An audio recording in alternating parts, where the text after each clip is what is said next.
আচ্ছা শোনো, এবার আরও একটা কথা বলি। এই যে ম্যাথের কোশ্চেন সেকেন্ড সামেটিভ ইভ্যালুয়েশনে তোমাদের 8-এর, তার উত্তরগুলো কিন্তু প্রত্যেকটা করে দেওয়া, শুধু একটা না, আরও একটা স্কুলের দেখো এখানে দুটো স্কুলের তোমাদের রাখছি। মোটামুটি আমার এখানে যে কটা স্কুলের ম্যাথ হয়েছে সেগুলো রাখছি, এখনও মিনিমাম 10-12টা সেট তোমরা পেতে পারবে। তো কিন্তু কথা হলো, এই যে উত্তরগুলো তোমরা বুঝবে কী করে যে কিভাবে সমাধান করেছি। আর যাদের প্রয়োজন একটু স্ক্রিনশট নিয়ে দেখতে পারবে। আর অনেকেই বলো পিকচার দেখা যাচ্ছে না, কিন্তু তোমরা হয়তো জানো না এই ইউটিউবের একটা সেটিং আছে যেটা কিনা তোমার লেখা আছে।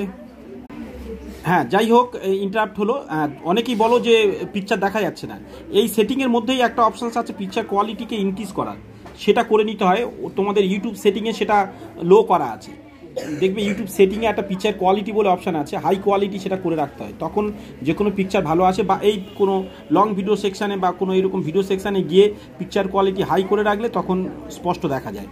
তো যাই হোক, আমি প্রশ্নগুলো এখানে রাখছি, কিন্তু এর উত্তরগুলো এই সব দেওয়া আছে, কোনটার উত্তর কি এখানে যেমন দেওয়া আছে, কোনগুলো পড়েছে যেমন ইম্পর্টেন্ট কোশ্চেন্স, তার সাথে সাথে এখানে উত্তরও করে দেওয়া আছে। দেখো প্রত্যেকটা উত্তর করে দেওয়া আছে, কিন্তু এই উত্তরটা যেমন এখানে ছোট্ট জায়গা হচ্ছিল না বলে ফের এপারে করে দিয়েছি, এই যে। কিন্তু সে যাই হোক, কিন্তু আমি এই ভিডিওটা শেষ করছি, করে পরের ভিডিও পর্বে অর্থাৎ পার্ট 2 যখন বলবো দেখবে, সেখানে আমি এই উত্তরগুলো নিয়ে একটু তোমাদের আলোচনা করছি। হয়তো এখানে করে রেখেছি কিন্তু তোমরা বুঝতে পারবে না, এই যে এগুলো কী করে হয়েছে, কেন হয়েছে, সেগুলো নিয়ে একটু ছোট্ট করে আলোচনা করে দেবো।